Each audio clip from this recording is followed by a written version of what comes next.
sẽ thu lâu cái bên lệ cái đây bên xuân tin gian tin khen lo vin nắng ngày bù đầu dâu lâu nắng lâu cái sẽ lâu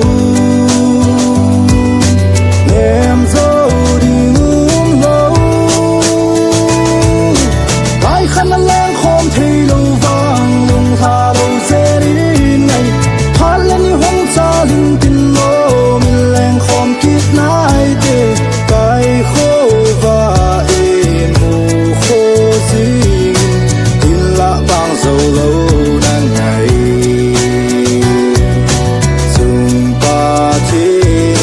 mà hiền vui yêu ngày đó tìm xa danh mô sơ na đi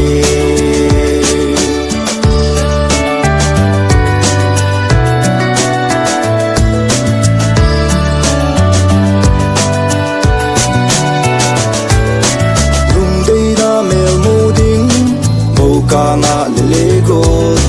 tâm thim thu lel tâm song lệ cây khăn khô đinh bel nắng lâu kí nếp na răng kem can mấy lâu lại khăn ăn lang khom thì lâu vàng lùng thà lâu dễ đi này hát lên như hôm xa linh tin lo